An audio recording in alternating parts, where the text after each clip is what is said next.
Without shows, when I get this in, go, go, go, go. Okay, so I gather everybody here to talk about the root of making sure I get the story off the ground. Characterization sheets. It's very easy to come up with a world. A little bit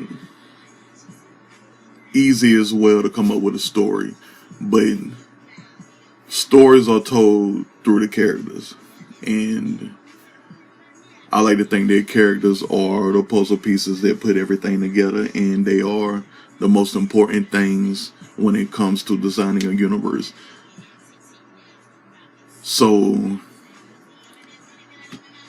Crimson Collective, I started it off as just something to have something to do when I'm at work, when I was working for Loomis, and it was something that helped me stay alert and awake.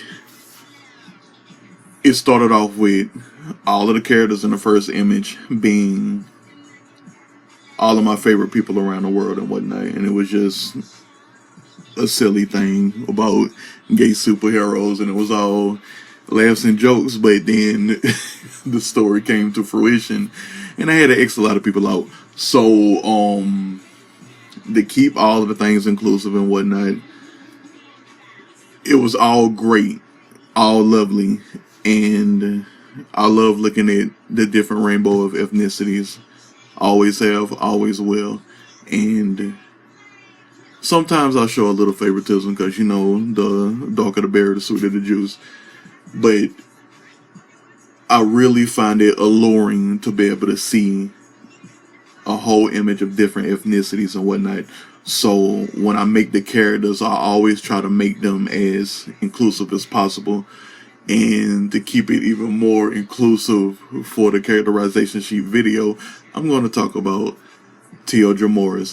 You thought I was going to talk about Crunch, did you? Not today. So the characterization sheet thing is filled with all kinds of information that is, I guess, a writer's cheat sheet to a character's psyche.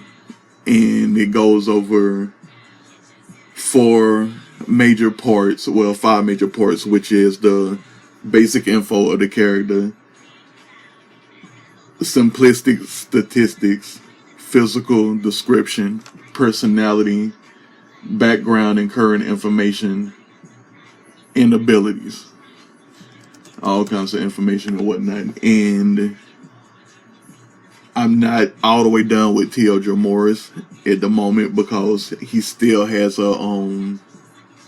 he has one thing else to fill out, which is the overall description, and it's like the basic summary of a character, so you can know what that character is like. Like when you was going through the Final Fantasy VII strategy guide, and all of the characters had like this background story. That's what the overall description is. And I always leave that for last because all of the other information will lead up to that. But Teo Dramorus, birth name Mato Syme, aka Teo Dramorus. Superpower blood orbital. Fighting techniques bull and Fujao. If I could talk right, bull and Fujao Pai martial arts. Weapon of choice, Iranivi Gatlings, which are these twin automatics, and they are battle equipped. So they have these blades that can eject and be swung around like chain blades. Very derivative of Blake Belladonna on Blast Blue Cross Tag. And then his nature is true neutral. Age 35, height 5'9", weight 223, ethnicity and species Scottish human. His birthplace in this world is New Glasgow, Scotland, Europia, on planet Sanine Quobi of Solar System 11. His occupations: art transporter, appraiser, brander, and connoisseur, as well as a galactic class bounty hunter and a helper to the heroes. So where to begin, right? Because the characterization sheet, the way that I make it up, is 5 major parts of it, and they're not in the order of history leading up to abilities, leading up to personality, physical description, and simplistic statistics. It's actually almost in reverse. And the simplistic statistics, they start off with the birth date, astrological sign, blood type, sexual orientation, overall religion, secret, and overall description. Some characters have multiple secrets, but in the most part, sometimes I'll add something that has nothing to do with the character being in the story, and something that's going to be brought up in the story. But for the most part, their secrets are something that they deem that the public does not need to know. And it could be something very harmless, or it could be something hella detrimental to their existence and their freedom. But in this case, Teo Dramorus' secret is very imperative to his character and the reason why he's on a watch list. And I'll tell you about the watch list later. But his secret is, whenever he has time, if he's tripping past black holes, he'll go stare one in the face. He has anti-black hole charms in the form of scars that keep him from being entirely sucked into any kind of vortex. Most think those scars are a form of his massive orbital powers, but they are more so so he is never lost in space with how much he's often out there. And in this case, black holes, because of superpowers, and all of the humanoid vessels are children of the universe. The super beings that have superpowers over astronomy or black hole specific, or spell binding powers that are so strong they can control black holes, they have decreased black holes within the area of humanity and whatnot, and how far they've gone out. So the 13 galaxies is like this big orb of a quadrant of the universe, and all of the black holes are no longer detrimental to them. But there are outskirts of the orbital area of where the humans reside, and the black holes are just there. And you know, they take forever to grow and all of that stuff. But he will leave his spaceship, fly all the way out, because you know, spacesuit technology and whatnot allows that, and anything that he's connected to or possesses with his energy can't be sucked in. So he leave his spaceship way far away from it, so it's not sucked in, and he fly whatever amount it is, and can spend several hours out there in a spaceship because of technology and things like that. So when he gets close to them, the black marks and the marks, because the description of them is like they're like diamond eyes, and at the bottom of the diamond eyes is a black spot. And whenever a vortex situation happens, the black mark will show itself, and for the most part, it's just like a scar on the skin, and you just think it's a decorative scar, but it's really the ceremonial thing, so he can't be sucked into black holes. And he can literally go up to it, look to it, and see all of the blackness of nothingness.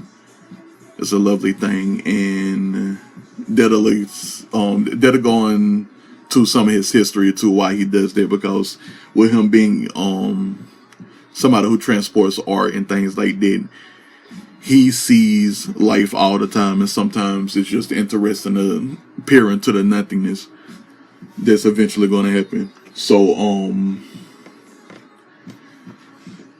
he looks like the image of himself, because I know him. He's from Glasgow, and he's a very interesting good guy. And light brown hair, short crop, bald, full beard. His eye color is red with bright red rims. Character size is buffed wrestler type middleweight. And this is the physical description area, and in this area it just talks about how they look. And after all of that, in the skin tone, and with them being humans, they don't have wings, halos, ornaments, tails, and all of that stuff that's for mermaids, mermen, angels, devils, fairies. Those they don't have any of that, but that is included on characters that are of those species. And then it also has physical condition, and he is fit like a death scythe and an assassin, equally built in strength and speed, highly dangerous on the battlefield, highly dangerous off the battlefield too. But his marks, scars, and tattoos talks about the black marks that appear whenever the ceremonial markings do their job and keep him from being sucked into oblivion. Then there's this tattoo artist by the name of Gegenji who designed a specific language based on the shape of his spaceship. He tatted the language up and down his right arm in rainbow colors, red starting at his wrist with indigo ending over his shoulder. The tattoo reads the prayer of outer space, which is something most people say before venturing out into outer space. He got the tattoo when he was 27 after getting Gegenji over her fear of outer space and jump-starting her now famous career. His spaceship is like a harpoon with 4 spikes. The initial point is to pierce 4 spikes to keep it from coming back out, and the cylinder that holds it all together so it's connected to a chain. But that's what his spaceship looks like the anchor of a harpoon. And the tattoo language like that, it's all just sharp slashes and curves and whatnot. So his tattoo looks very line based from the wrist to the shoulder. But that's not really seen, that's just information for the character and whatnot, because he wears 3-piece suits on the battlefield. That's explained later. But he is always in suits when he helps. He's not one of the heroes that wear costumes and things like that. But they take him very seriously because he is very powerful. And that was the last thing, the clothing that he wears and whatnot. He's very successful because he wears suits all the time. Wait, moving on to a personality. His likes would be Smokehead, art in general, art in extraordinary, martial arts, outer space, flying, arm wrestling, partying, heroism, drawing, painting, racing, competition, fireworks, and black holes. His dislikes will be lost in space victims, criminals, villains, missing important meetings, missing out on art, and when Teo Dramorus says no to him. And Teo Dramorus is his pet space hawk, and I'll go over her later. So his dislikes, after the dislikes is fears. He has none really, because he can't be sucked into black holes, vortexes, or portals unless another super being is involved and makes them more powerful than his power, essentially. His hobbies are power training, hero bonding, fighting crime, thwarting evil, collecting art, collecting artists, helping artists, enjoying art, checking up on heroes, flying around with Teo Dramorus, making love with Smokehead, being with Smokehead, and space tripping. Smokehead will be explained later too, because his relationships is covered in the personality area of the characterization sheet. His goals, he's doing what he desires, no set goals at the moment, and they're not like really big, because say that you were living in this world. The Crimson Collective is about 85% utopia, and that's in the whole sphere of humanity in the 13 galaxies and the galaxies in between, space stations, space colonies, and all of it. 85% utopia means that in most cases, depending on if you're not on one of those space colonies that's a blip of humanity, you can acquire the life that you desire, and there's not really a lot of greed going around to the point where people can masquerade in the things that they have that nobody else has, and everybody has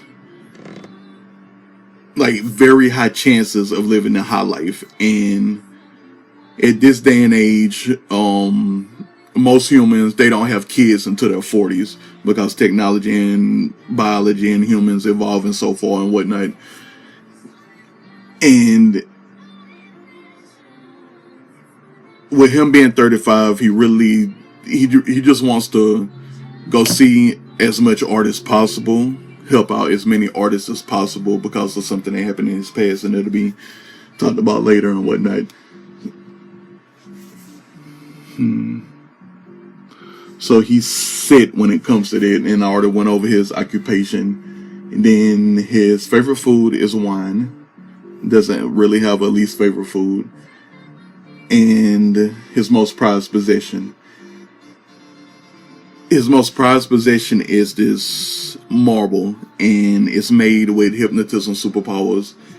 And the one that he has looks like a dream.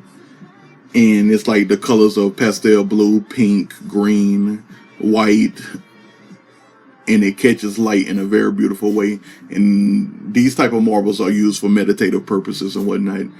And he got it because he was on this bounty hunt trying to chase this guy named Danny Vegas X, and he's this career criminal who goes around changing his face all the time so he can go around doing whatever he desires. And in this case, what he's doing would be greed based, because everybody has opportunities of living a very excellent life.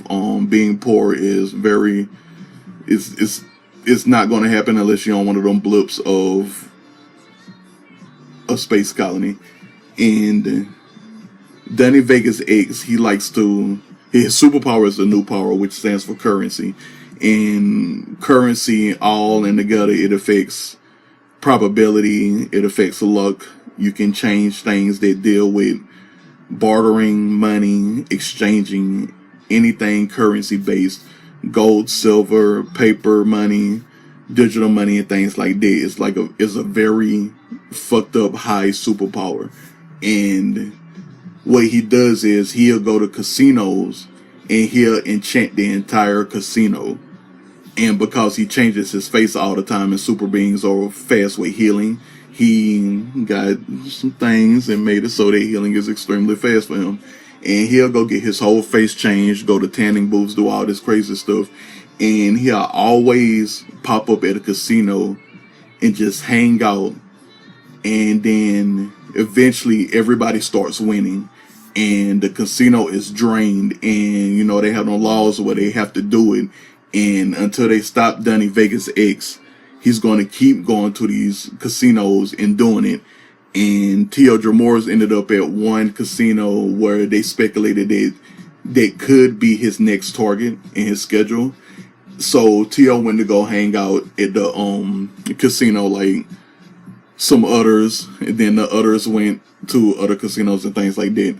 But he was taking a lunch break, and he went to go get a burger and started eating the burger while he was roaming around gift shops. And then he eventually made it up to the gift shop on the top floor. And he got caught up in looking at the marbles, and like there's several different ones. And a kid bumped into him, and before he could like even turn around and look at the kid, he already knew that the kid was a blood wielder as well. So he gave the kid an enchant before he even all the way turned around. And he started talking to the kid, and the kid recognized him as Teo Dramorus because he was an urban legend by then. And the kid went to go get his sisters, and he blessed his sisters and talked to the mother, and it was a good little lunch break for him. And then when it was gone, he turned around and got the dream marble that he was looking at. And ever since then, it's been in his spaceship in a specific room with gravity settings, so that the orb always floats in the middle of the room, and that's his meditation room. He goes there very often because he's always meeting kids, and he's one of the famous heroes around the galaxy, so everybody knows what he looks like. And he doesn't have like the alter ego thing or anything because he doesn't wear masks, so everybody knows who he is. And he's not like a hero because his nature is true neutral, so he's not like fighting crimes specifically.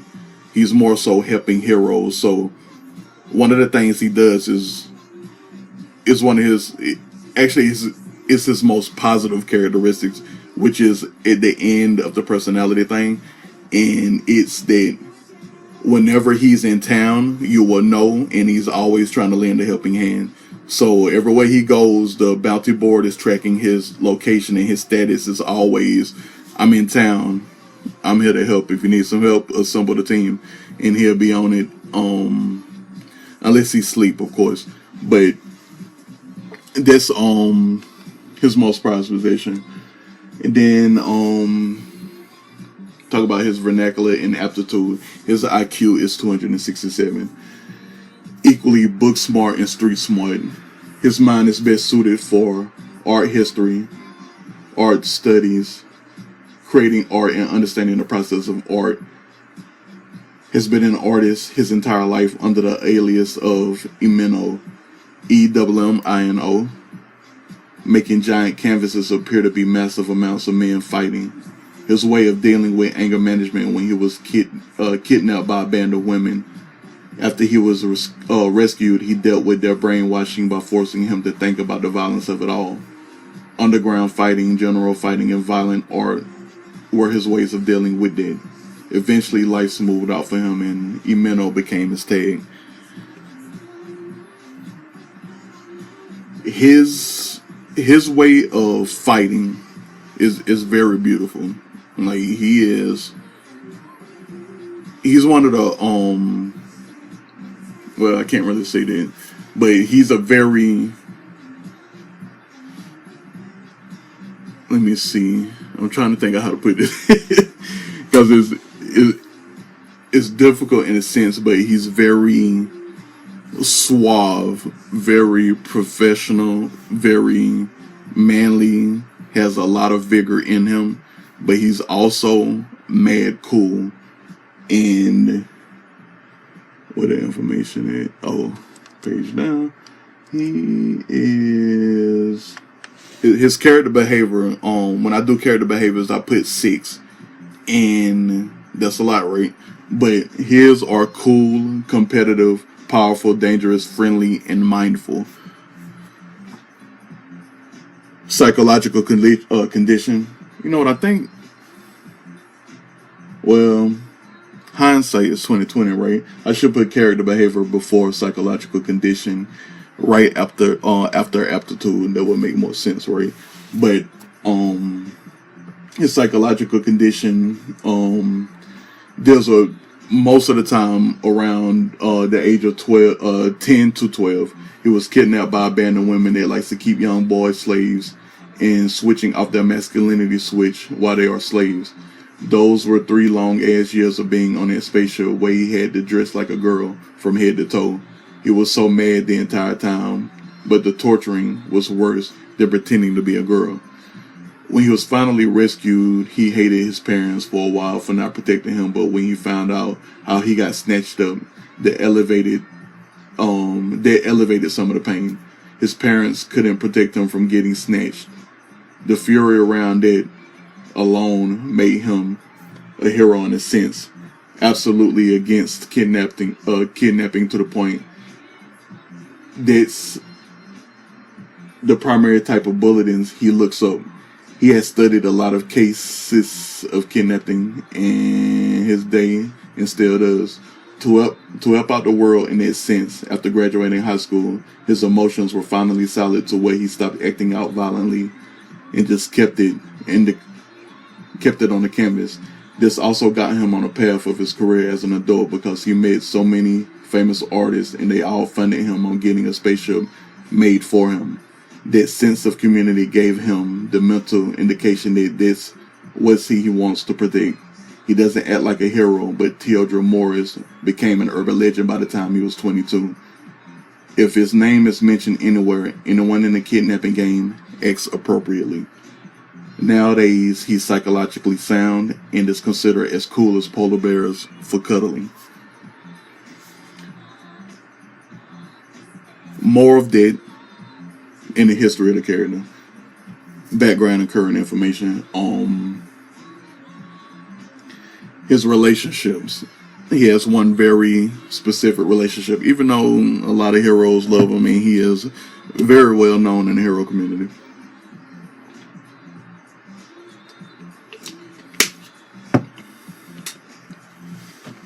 So, his relationship, Camaro Deadshot, and that's his real name. What a name he is, right? So, a couple of weeks back, I made up him. Like, he's one of the characters that didn't have, like, a main character in the story as a lover, but, you know, they changed last night, cause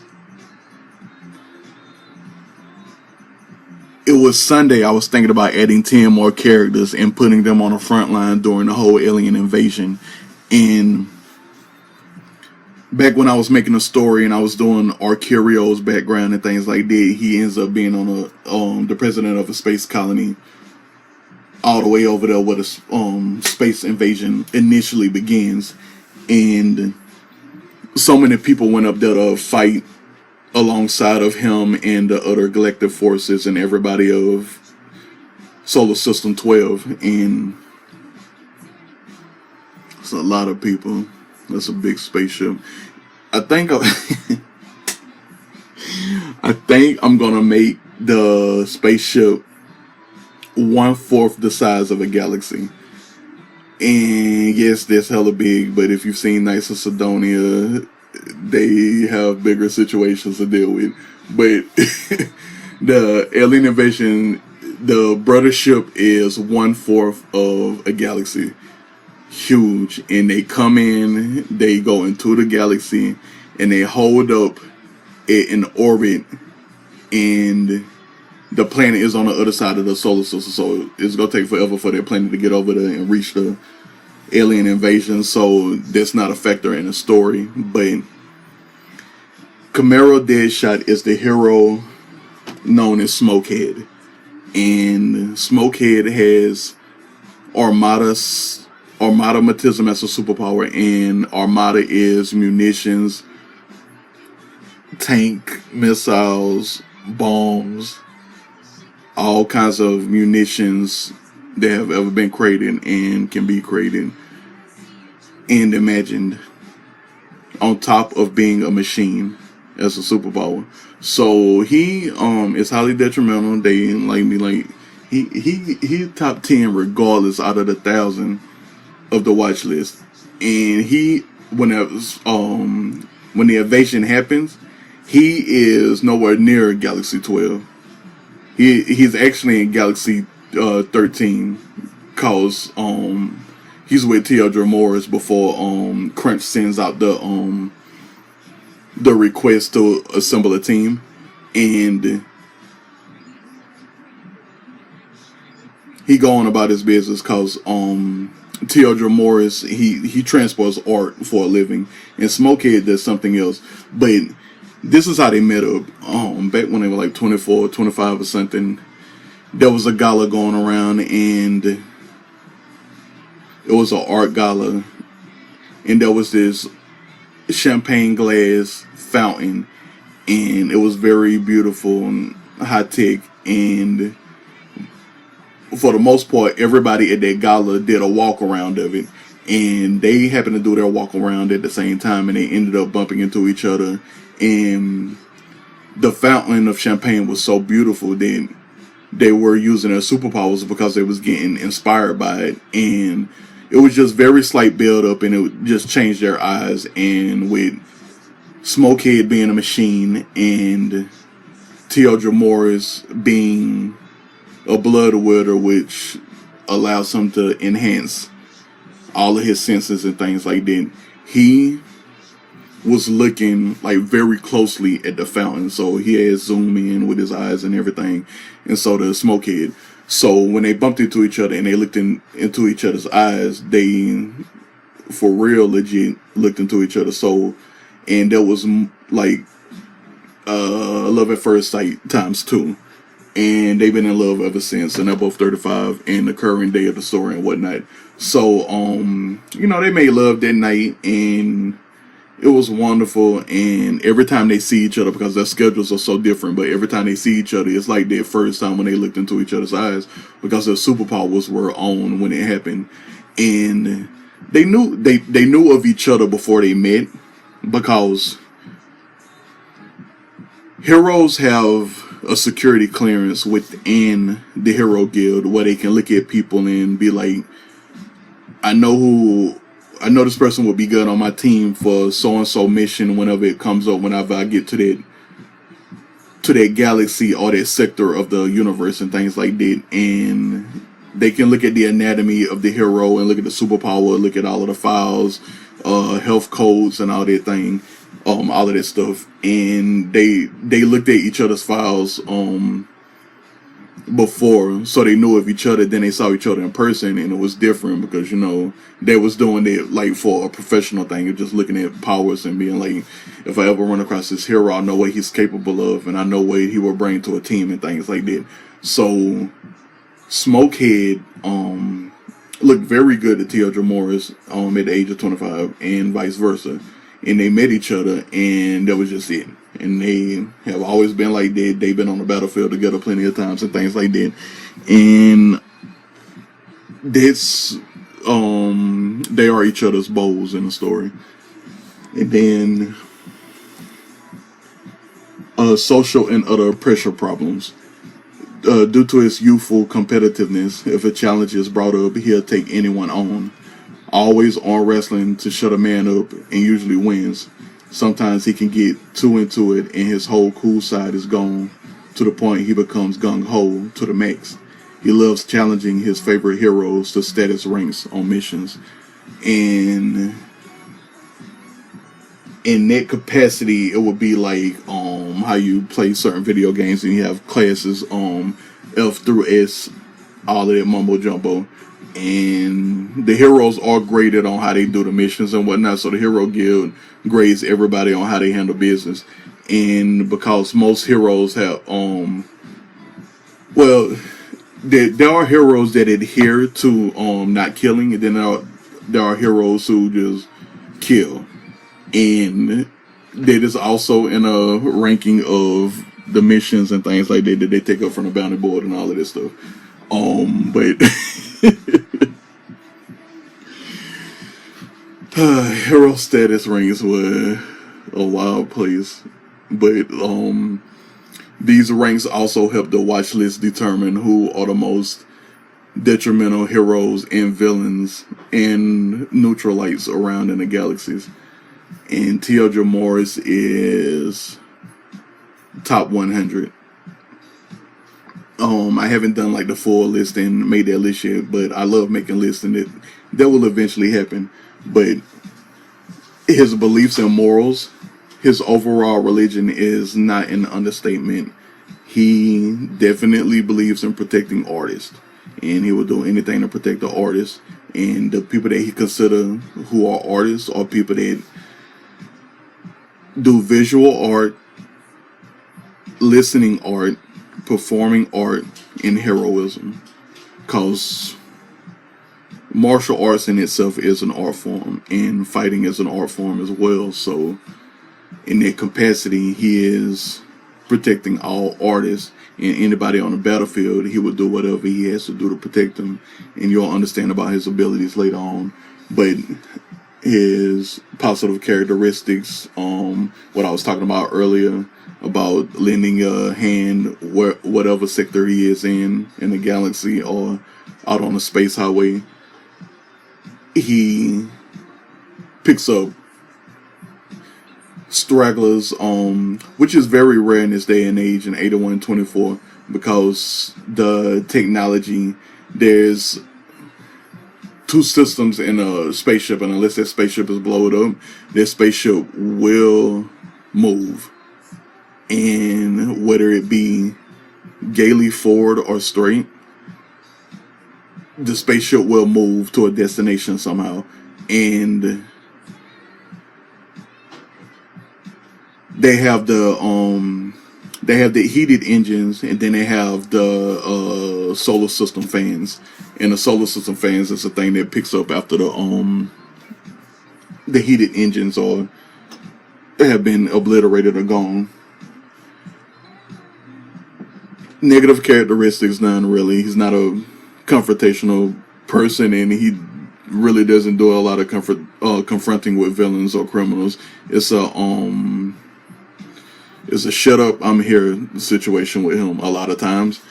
And you can't really go toe to toe with somebody who won countless martial arts tournaments as a kid and then got right back into it after he was no longer kidnapped and becoming an urban legend by the time he was 22 around 13 galaxies.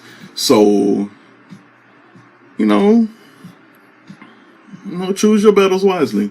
So, the background and current information talks about the origin of the character, and as you know, the characters were all chose based off of my favorite people. Matt made the cut. Birthplace, as in Up Before, New Glasgow, Scotland, planet Sunny and Kobe. Family, mother and father, no siblings. And in this case, for the most part, when I talk about family, it's the family that the person grew up with the most. Like, they have, whole systems, aunts and uncles and all that shit, two sides of family. I don't really put in all the information. It's more so the parents, so, their names when it comes down to history, if they're brought up in history and whatnot, as well as what do they get their last name from and what age they were procreated.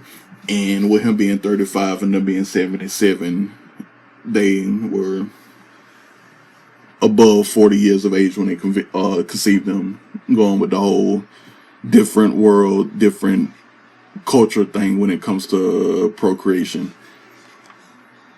So,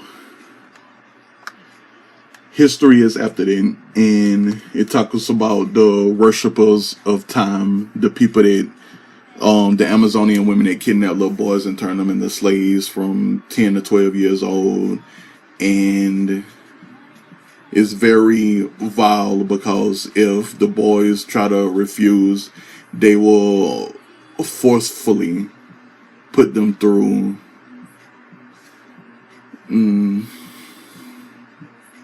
you know what I'm saying. They turn the boys into girls, use all of the drugs and get the surgeries and everything like that, and turn a little boy into a girl. And that's the ultimate punishment that they do. They have never killed a child. A child has never died in their care. No children have ever been able to commit suicide. And then they send them back out and give them back to their parents. Like, I'm helping out society by weakening the male side of the game. And that's what they've been doing for plenty of centuries. They have not been apprehended until the situation with Teo Dramorus, and he saw an opening and he got them hemmed up, and then he got revenge, and it was not pretty for him. And I don't really cover the revenge in his history or anything, but that's like the shorthand of it. But the other part of his history deals with when he was 17, because he was freed when he turned 13, and then they were caught when he turned 13, and then he went into his full on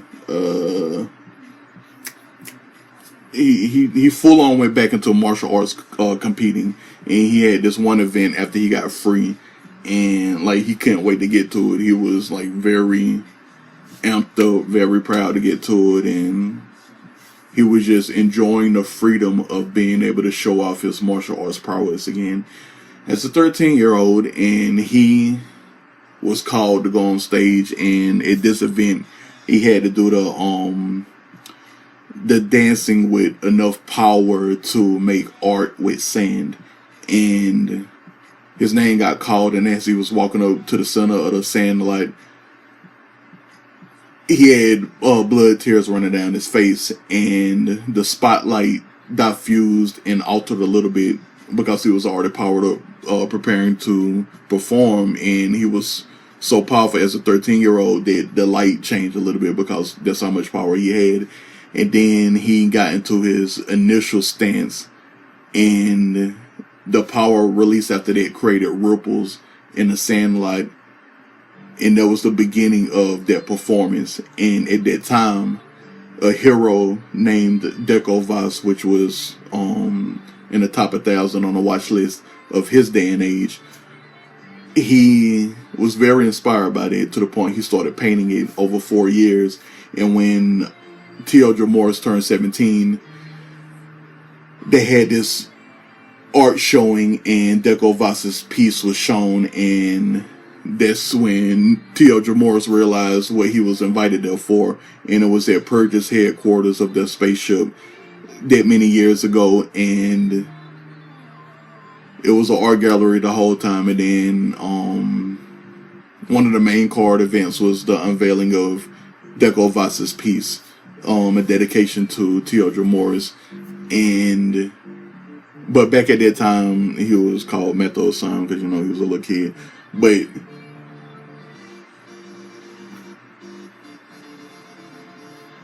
it was a beautiful time.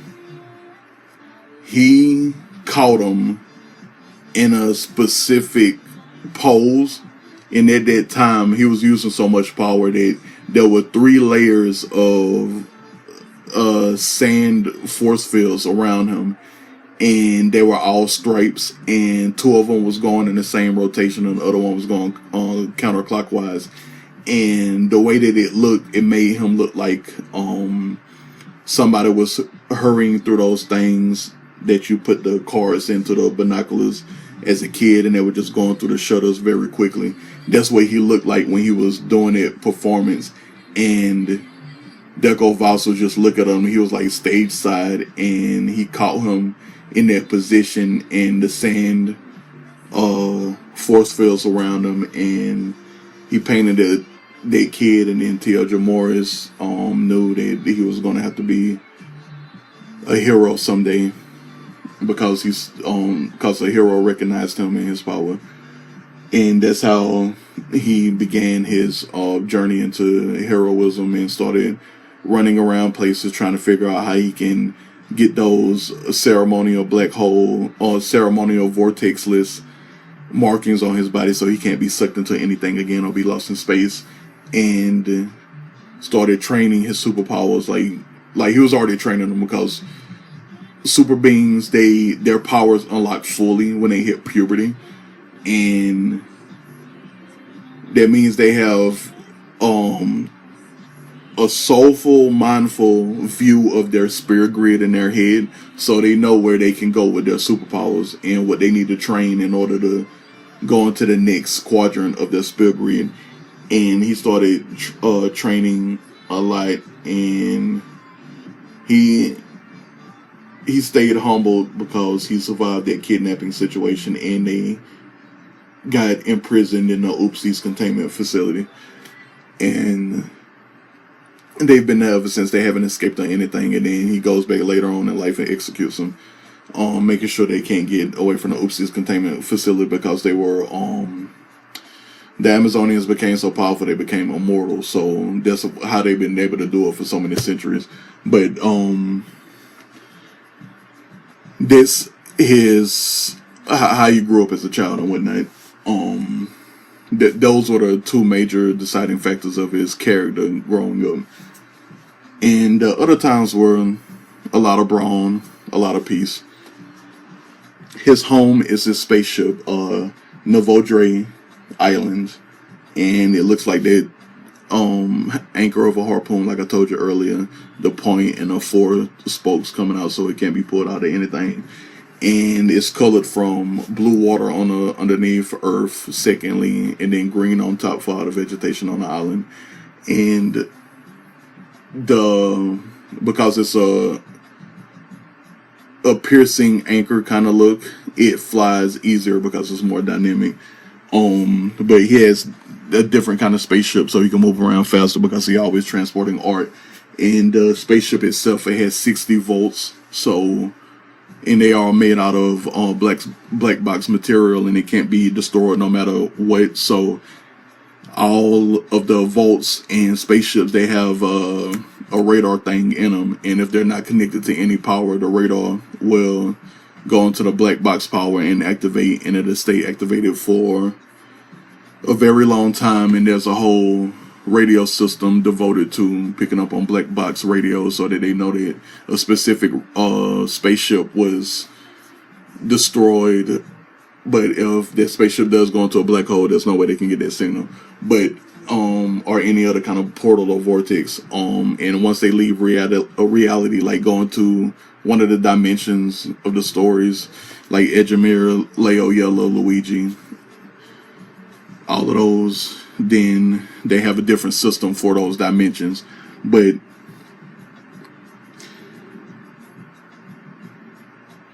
his spaceship also where Teo Dramorus lives at. And he takes her down on planets too when they teleport from space to the planet below and things like that. Because his spaceship is medium size, and the spaceship sizes range from the shuttles that go into outer space from the real world size to the very huge type of ships of Knights of Sidonia, and their big ass flask ship. I can't think of the square feet or like something I can compare it to, but this spaceship is considered the biggest. It's like a space colony. But I'm thinking, oh, I know what it is. It's the size of the moon. So you have the regular shuttles, and then the size of the moon. Those are the sizes of spaceships. And in between is a spaceship, and that's the general size of most battleships. And then they go as big as the moon. His is medium. It has a grappler system, all kind of munition systems, laser systems, and force field systems, and things like that. He has never been in a space fight or anything like that, because he always stays on the space highways, which are heavily monitored by galactic forces, and pirates have a very hard time getting onto the highway. But they'll be out there waiting for you in them unmanned galaxies. They'll be out there chilling. You think you passing through, going through shortcuts and shit. Them pirates be out there. They be ready, and then they take it all the way back to their space colonies. The blips. But the Novodre Island is very beautiful, and then it talks about his possessions. In this case, it would be his weapons, and in a lot of cases on a characterization sheet, weapons would end up in a possessions place, as well as any important jewelry piece that a character wears with their usual look. And he doesn't have anything like that. It's just a Ireneve Gatlings, which is the model of battle pistol automatics, with plasma and energy ammo, and the blades that disconnect and add like blade chains and things. And then you have his pet, Teo Dramorus, the Space Hawk, who's the size of 5'5", mostly crimson feathers with a bronze beak, bronze legs and claws. Very bright, vivid green eyes. Big, gigantic, and she always looking like she is very satisfied in life. So you'll say that you were on Teo Dramorus' spaceship, and you see her, she'll be either on a bar And with her being a space animal, she also has the brain chemical thing, and her brain is enhanced, and she can remember things and communicate with artificial intelligence and humans and all of that other stuff. And she has this big, huge area on top of the ship, and it's a whole like big giant, like about how many, about 50 football fields worth of terrain that she flies on, and it has mountainous type areas to heavily wooded areas and plains, and it changes every now and then because the spaceship is a whole machine, and the artificial intelligence does it so she can have different things to do and whatnot, and it's at random all the time. So Teo Dramorus will get lost up in there, then a trap door in the ground had to come up so he can be in a part of the spaceship he knows about, because he'll go up there and he'll fly around with Dio a lot and have a good old time, and then he had to get out, go handle business, get back to adulting and all of that stuff. But she doesn't come on to any of the missions with him because, he always in gunfights and shit like that, and you don't want your hawk to get shot up, so she be chilling out with her light shield on the spaceship and her head bubble thing and whatnot. But the way she gets around the ship is she'll call on the artificial intelligence, and they know each other's languages, and a bar come out and she'll perch up on a bar, and a bar move her throughout the spaceship, and it's very beautiful. Very. And then we go to the abilities section of the characterization sheet, and this talks about physical, magical, and transformation abilities. His physical abilities talk about how strong he is and how great he is when it comes to martial arts and being as dangerous as he is, and how he be punching people's teeth down their throat and flipping them over their head, doing judo and cutting and Krav Maga martial arts in one swift combo, turning everybody into bitches and things like that. And he's so seasoned that there's only 1, 2, 3, 4 martial arts he hasn't trained under. He was a fighter. His father got him in and out of everything. He grew up just in so many different dojos and different dimensions, different places around the universe, and he been fighting. He loves to fight. Now, his magical abilities, I want to go over every last one of them and talk about the other one that I didn't add, which is the, which one was it? It was something. It's a lot of information. But his magical abilities all deal with his superpower, Blood Orbital. And the first one is the Blood Scythe, where he can form his own blood into these very sharp, scythe-like, sword-like, dagger-like blades, and he can make them out in any size, in any form that he thinks of. And since he's been practicing martial arts, he has all kind of weaponry training and whatnot, so he takes up mostly by using giant scythes, which goes into his physical condition of being fit like a death scythe. And he make these big ass shards out of his hands, and it's very quick because super beings have a different kind of body, so their anatomy changes depending on what their superpower is to their DNA and RNA.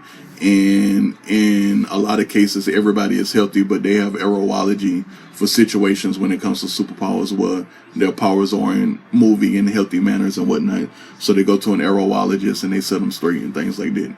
But his blood scythe, the blood just comes directly out of his skin and forms whatever size he desires. And then it goes back whenever he's done. And he's been known to slash several men in different numbers of body parts. He been going in out there, and there's one thing you can count on him to do but you won't see him to do it because it's only been recorded on 4 videos of him using his blood scythe technique to kill off somebody or damage them enough that they'll stop trying to fight him, so he can get answers out of them, so he can use another one of his abilities like blood control or whatever I called it. Like it's the last one, I don't remember right now. But what was it at? His most common blood scythe shapes are of a death scythe, a giant scythe, long straight sword, and 4-spiked anchor that acts like a harpoon, which is the shape of his spaceship. The 4-spiked anchor is the most treacherous one because he can just, throw it out and do the scorpion thing. And because he fights with those fully automatic plasma pistols with the blades on it, he has his weapons. So he rarely uses the blood scythe ability, but can still use it if he doesn't have his weapons. So if you're like overpowering him in a match, if he thinks about using them, he can, like, you can be on top of him, you can be straight up choking him out, all 10 fingers around his neck, and out of any direction of his body, their blood scythe can emerge. So while you straddle on top of him, a whole like big ass fistful of blades will come out of his chest and stab you up in yours, and you can't do shit about it. So he has the fruits of close range and long range fighting because of how he chooses to fight. And then you have his healing factor, where he heals quite faster than most super beings because his superpower is blood, and it gives him the ability to cure his own wounds at an accelerated speed of healing. And then you have adjacent healing factor, where he can do that as well, but it's a different capacity because it's not his vessel. He's just lending his energy to heal you, and it touches your blood and everything. Then you have the healing ability of just using his power to reinforce your blood life force and things like that, and heal wounds, scars, all kinds of damage. And his ailments that vary from physical harm, broken bones, incapacitation, organ failure, radiation harm, energy harm, brain harm, and death are the things that he can cure. And then his immortality ability, where he can provoke immortality in his own vessel to the point where if you sever his head will immediately reconnect back to his body. And this is an enhanced ability to what he can't use it all the time, even though he's considered immortal naturally because his superpower is blood. So that's one of the superpowers that grants immortality, and the only way to get rid of it is if you take it off yourself or off yourself.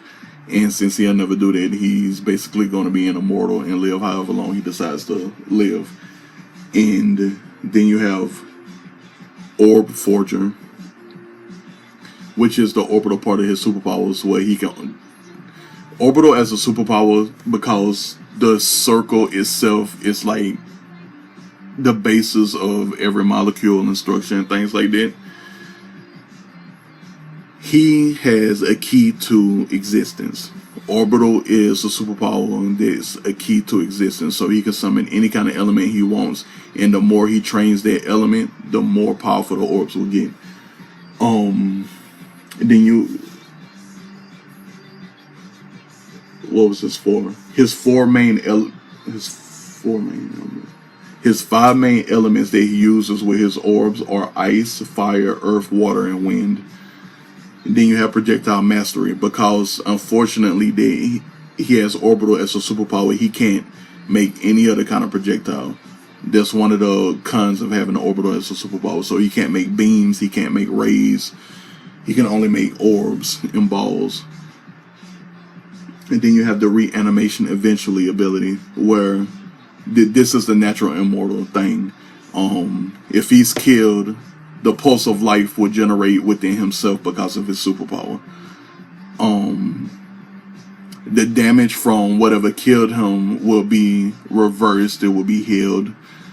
and he will regain consciousness eventually. If his body parts are severed, they can just be made up by the stem cell part of his superpower blood, where it can summon any kind of stem cell and reform the human body instantly by replacing the cells that were lost. And that happens constantly. That's the natural immortal thing of that. But he will have to have his powers activated for that to stay. And if he happens to be asleep, then he's gone. If somebody take his life while he's asleep, he can't get reanimation eventually. But then you have the life scan, which was talked about when he fell in love with Smokehead.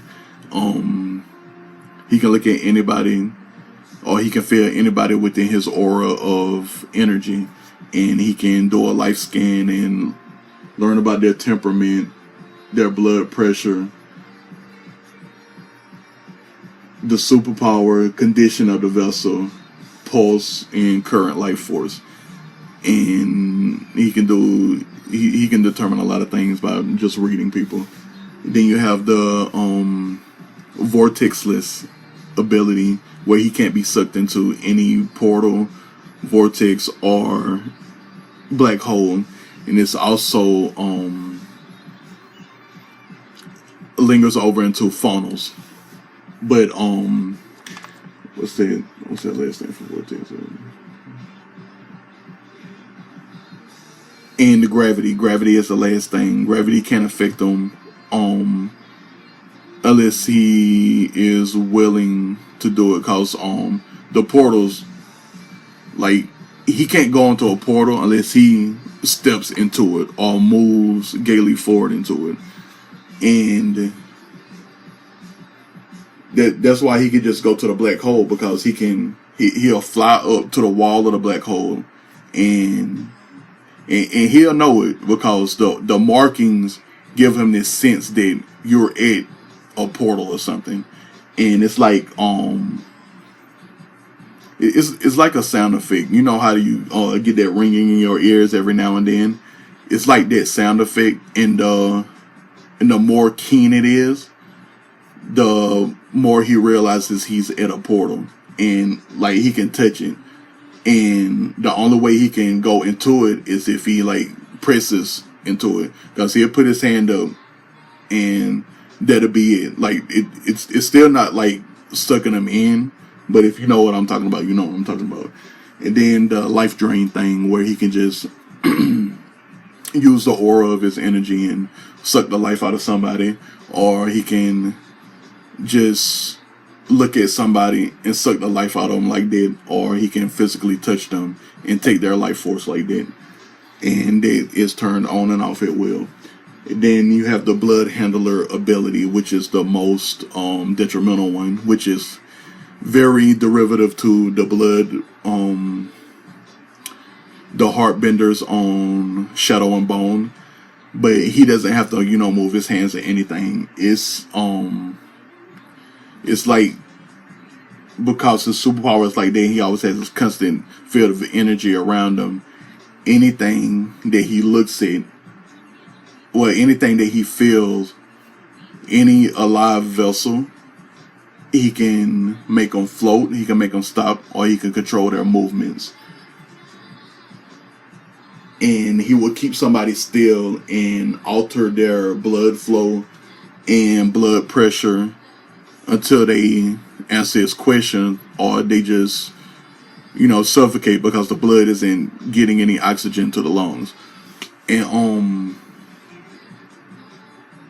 he'll just literally hold up somebody. He can make them shrink. He can make them explode.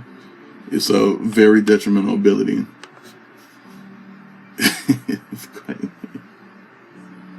It's quite horrible.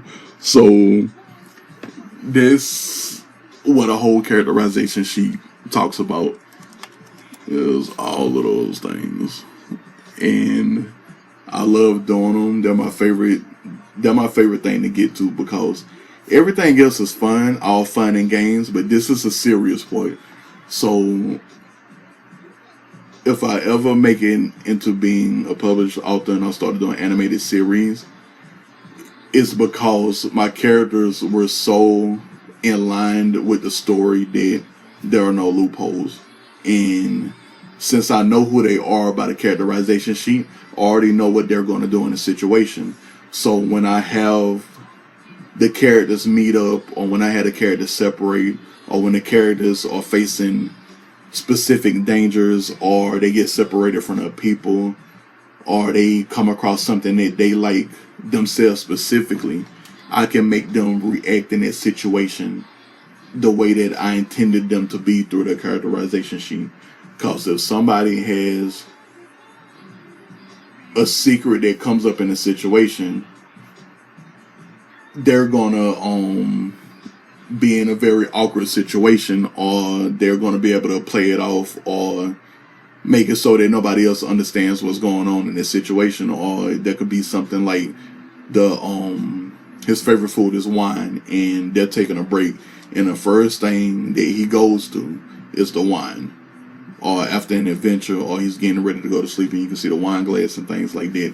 And then you have other characters with different things, and it all comes up in play of telling a story, if that makes any sense.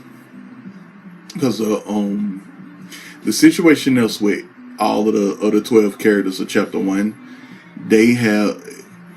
everybody has a very vastly different life, because first of all, you have a number of dimensions that people can come from. You have 13 manned galaxies. You have more than 4,000 space colonies and space stations. So you have people all over the world in different times, different cultures, different heritage, and I have to make all that up. And I love making all that up, because there's nothing like making sure somebody is total line so I don't ruin their personality while I tell the story. Because Crunch is a hot mess. Allura is a hot mess. Dalizzle, the worst, Scorros, all hot messes. Killip is a hot mess. Crisis, Omniverse, Bazooka Flow, all austere. Galthos and Shaveta, satisfied. Roughhead, ruffian. A very autistic video game creating ruffian. And I have to make sure I keep them all torn line with who they are when I tell the story, by making sure I finish their characterization sheets first. And this is what I'm going to have to do first before I start writing all of chapter 1, so I can get it ready for the comic that I want to release in November, or get to start producing in November, because that's the deadline I've been given. And I'm going to enjoy it, because Scorros, the worst, Dalizzle, Crunch, Omniverse, they have all had work on theirs. The worst and Dalizzle, their characterization sheets are done. Teo Dramorus is done. Crunch is almost done. Omniverse is almost, for real, like 93% done. And his was a lot. Because he had to deal with 6 kids getting kidnapped and haven't seen them ever since. Because with as many space colonies around, the different dimensions, the multiple planets that humans live on, there are so many eyes in the digital world you have to put on there to try to find a kid that's going to grow up looking like you and the mother of your children. He is still trying to find them kids. His ex-wife is still trying to find them kids. Galthos and Shaveta are both related to the Kingdom of Light in Edgemere, and Galthos is a descendant of their royal family, but that kingdom is constantly at war, and some of the family doesn't live in Edgemere, some of the family live in the real world. He's one of the he's the youngest child of his generation, and they sent him away to the real world so that he doesn't have to deal with the war, and they can they go to educate him on the climate of the country and the kingdom and everything. And he's was raised with the family morals and everything of being a decent human being, first of all. Secondly, growing up knowing the culture of your royalty and things like that. So whenever it is time for him to take over the throne, he will. And all of that stuff that goes along with it. And Shveta is a family associated with the royal family.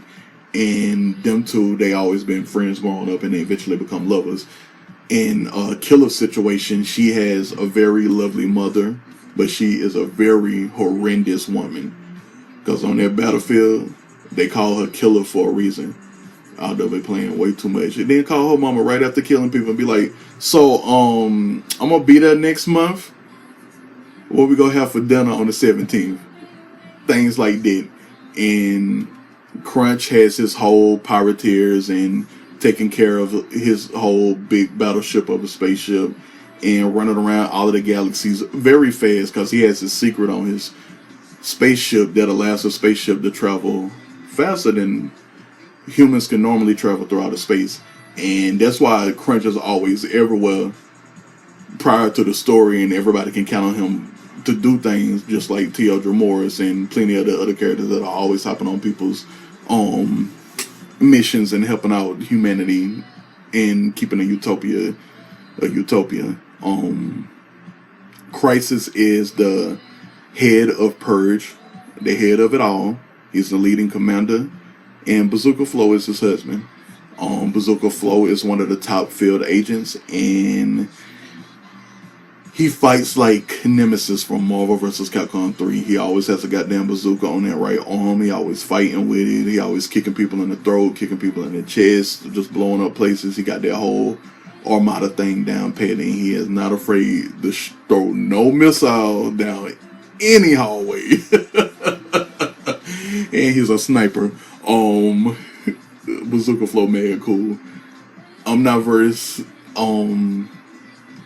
he got into the business of transporting kids through the Make-A-Wish Foundation of the kids who wanted a specific life, because, you know, in this utopia, all kids get the same education, all kids get the same opportunities. So everybody knows that there are specific cities in certain nations around all of the galaxies that have a specific way of life, and sometimes the kids just want to be pirates, and they'll get taken to certain places and they'll be living in a pirate climate.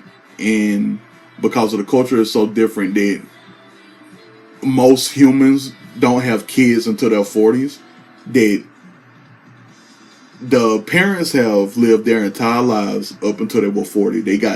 They have had the sex in different zip codes, the sex in different quadrants. They've seen national monuments. They've seen sites in different places. They've seen the constellations from the different galaxies. They've seen it all. They traveled everywhere they want to. They're done by the time they're 40. They sit in their careers. They can work anywhere and do anything. And all they want is for their child to be happy. So that's why most of the people have children after they're 40. And he's in an organization that takes kids and families to different locations in the galaxies, and so they can pick up life from there. And in a lot of cases, if kids want to be like planet pirates or space pirates and things like that, Crunch has some of the kids from over the years that wanted to live a pirate life. He takes care of them with all of the other people on the board that do it, and his spaceship is a very happy place. A very ridiculous hot mess of a happy place. And it's like this whole society of pirate wannabe people. And he trains some of them to be superheroes. He teaches them martial arts, teaches them about elemental, primary, secondary, tertiary, non-elemental superpowers and things like that, and tell people about the symbiote partner that he has and all other kind of stuff. And Roughhead is living a very lovely life as a video game creating empire, and everybody loves him. He makes us some of the best video games. He brings in like these co-op big ass arcade video games, and people fucking love them. He is famous everywhere. But he can be best summed up as Panamanian Deadpool. And he fights with katanas and machine guns, and he has never been incapacitated in his life, not even as a child. It's one of his abilities. They call him Roughhead because he can't be knocked out. Not even by Captain Phase, and you'll learn about Captain Phase another day. But he has that ability of not being incapacitated, and it's not an immortal thing. It's just that it's the way that his DNA, RNA set himself up as a god. So, and it ties back into that God existence and reality control thing I talked about in the last video. Gods will choose whatever they want, and they'll stick to that, and they'll go back to other things throughout time and whatnot. But the gods in chapter 1 are going to be Roughhead, Galtos, and Shveta. And when I was originally putting everybody where they needed to be in the first image, for some odd reason, I wanted the Princess of Hell and Heaven to be in the first lineup. And Hell is Roughhead, and Heaven is Galtos. The Nation of Dark and the Nation of Light are the... let me see what I'm talking about. Excuse me. So, Edgemere. Yeah. Yep, it's the Nations of Dark and Light. So, that's who they be. And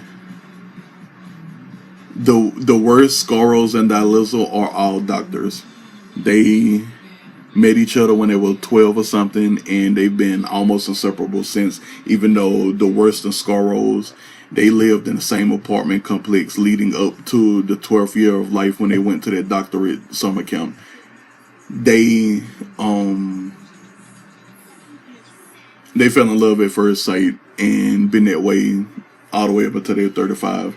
And they met each other in that summer camp with Dilizzle, and Dilizzle has been their best friend ever since they were 12. But she is home in Solar System 5, and they're in Solar System 6. And,